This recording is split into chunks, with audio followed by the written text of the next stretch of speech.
Bonjour mes amis, bonjour à tous. Je me nomme Moufin Mukazebedon. Quand vous allez le voir là-bas, ça c'est mon nom qui est là. Et ça c'est mon email adresse. Ok, peut-être qu'il y a ceux-là qui me connaissent et d'autres qui ne me connaissent pas. J'ai enseigné à Malki en 2014, depuis 2014 jusqu'en 2017. Et je me suis déplacé un peu pour continuer avec mes études, donc faire le cycle de doctorat. Ma spécialité maintenant est en réseau sans fil, donc communication des appareils sans fil, sans infrastructure. Bon, ça c'est un peu mon histoire. Dans ce cours, normalement c'est un cours pratique, c'est pas un cours on aura parlé trop sur les concepts de base comme LS par exemple. Je prends juste un exemple, on dit LS et tout, on commence à expliquer, aller dans les définitions des LS. Mais ici on va juste sera plus pratique que théorie, hein.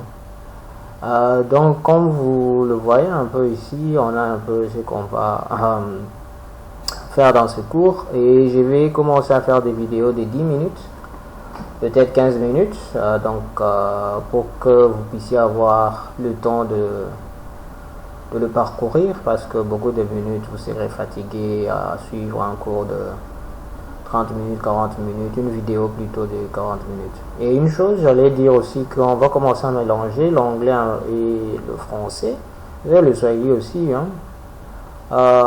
Pourquoi? Parce que la plupart des distributions, la plupart de la documentation est en anglais. Et quand vous le savez, la programmation aussi en anglais. Quand vous dites if, then, for, while, c'est de l'anglais. Alors c'est pour cela on vous enseigne l'anglais. L'anglais est très essentiel pour les informaticiens. Ok.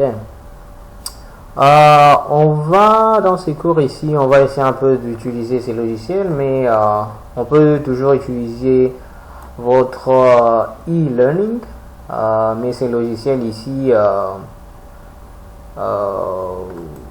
non, c'est pas le logiciel d'en bas. Ça c'est une plateforme qui va nous permettre de communiquer, mais comme on a déjà un e-learning, je crois qu'on peut toujours utiliser le e-learning qu'on nous a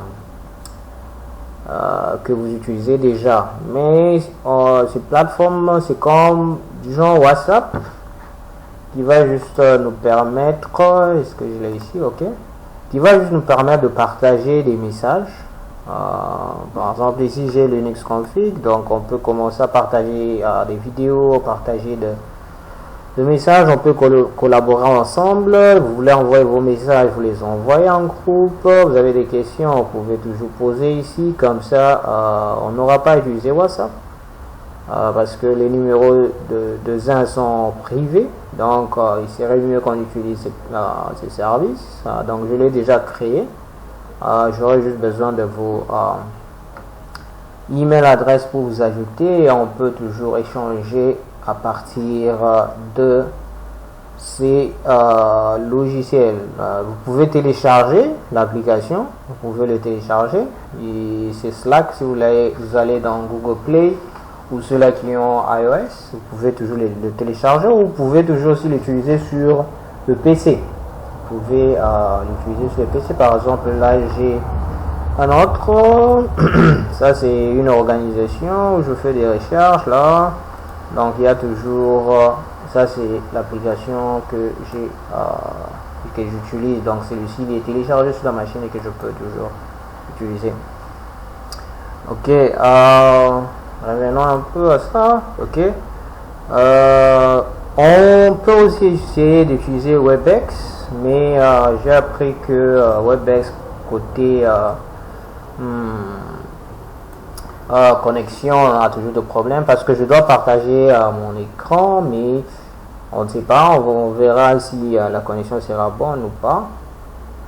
Ça c'est du WebEx que j'ai déjà aussi créé. Ça, ce sont juste des cours que je dois suivre. Après, oui, je vais un peu... je crois qu'en G2, vous avez... Pas je crois, en G2, vous avez étudié les cours de Linux. Et pourquoi est-ce qu'on enseigne le cours de Linux? L'importance de Linux. La plupart des serveurs sont des serveurs Linux. Par exemple, Google, YouTube, il tourne sur les Linux. Il y a aussi Amazon aussi qui tourne sur les Linux. Il y a beaucoup d'entreprises qui utilisent les Linux pour manager leurs services. Mais aussi quelque chose, c'est que le Linux, c'est un système d'exploitation qui est free d'abord, qui est gratuit. Donc vous pouvez le télécharger, le modifier le noyau sans qu'une personne puisse vous porter plainte, parce que vous savez bien que Microsoft, son noyau il est fermé, veut dire vous ne pouvez pas changer ces noyaux. Et aussi j'aime le Linux parce que vous êtes un peu libre, hein, de faire tout ce que vous voulez et manipuler tout ce que vous voulez, un peu ça. Voilà, il y a un site DistroWatch, un site, voilà les sites en question. Ces sites ici vous permet de voir des versions de Linux. Vous voyez, par exemple, ici il y a des informations sur les versions de Linux qui existent et les noms d'utilisateurs. Vous voyez, par exemple, ça c'est MX Linux qui est plus utilisé maintenant. Donc tous ceux-là qui disent que Ubuntu c'est le plus utilisé, non. Il y a ces logiciels, c'est cette distribution ici qui est plus utilisée. Alors vous allez voir ici les graisses USC, origine, architecture, le desktop qui utilise XFCE, desktop et tout ça. C'est un peu bien parce que ce desktop ici il est light, donc il ne pèse pas.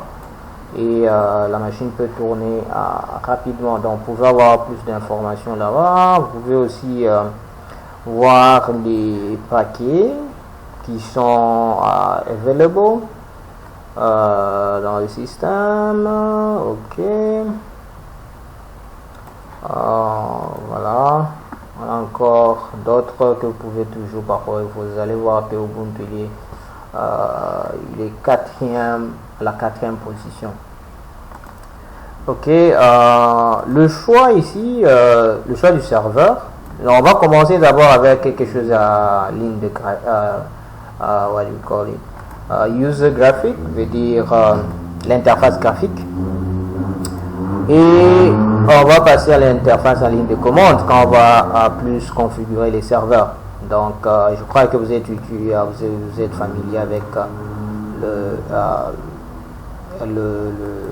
la ligne de commande, mais cette fois-ci, on sera plus sur l'écran noir, donc sans le graphique. Et aussi ici, on va aussi prendre une nouvelle version du serveur parce que il y a beaucoup de modifications, comment configurer l'interface et tout, qui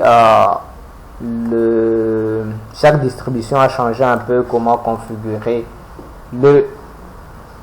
ses IP adresses et tout, et ça dépend aussi des distributions. Chaque distribution a sa façon d'installer les logiciels, ainsi de suite. Après, je vais faire une vidéo sur comment installer le Cwing. Le Cwing, c'est un logiciel qui vous permet de taper les commandes Linux sous Windows. Ok. Et comment est-ce que vous pouvez aussi l'activer sur Windows 10? Dans Windows 10, maintenant, vous pouvez activer le Linux, l'échelle Linux sur Windows 10. C'est juste suivre des instructions, vous pouvez l'accéder. Donc ça va vous aider pour ceux-là qui n'ont pas de bonnes machines à toujours tester les commandes, tester les commandes sans utiliser VirtualBox, sans utiliser VMware, sans utiliser d'autres logiciels de virtualisation. Vous pouvez installer une distribution Linux. Donc on va passer aussi en revue sur les commandes de base avec des exemples là.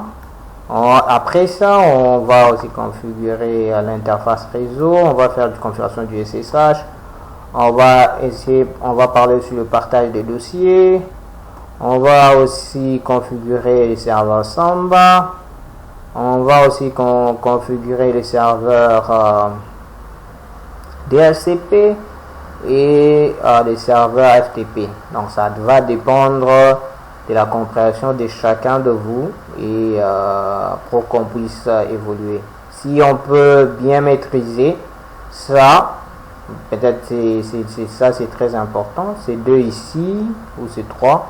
Non, je crois c'est 2 ici, c'est très important. Le reste, vous pouvez toujours chercher parce que la documentation, les tutos, c'est trop sur le net. Le matériel qu'il faut avoir, c'est un PC. Vous avez un PC, l'internet. Vous avez besoin aussi de DNS3. On va essayer un peu de combiner quelque chose sur le DHCP dans DNS3 et aussi le VirtualBox. Donc c'est qu'on va utiliser. Ok, merci beaucoup d'avoir suivi cette vidéo. Prochainement, on va parler un peu sur l'installation du batch et aussi l'installation du serveur, donc à ligne de commande. Ici je ne vais pas vous montrer comment le faire, l'installation du Linux ligne graphique. Vous faites des suivants, on va essayer de le faire en ligne de commande, mais ce n'est pas du tout difficile, c'est très simple. Ok, merci.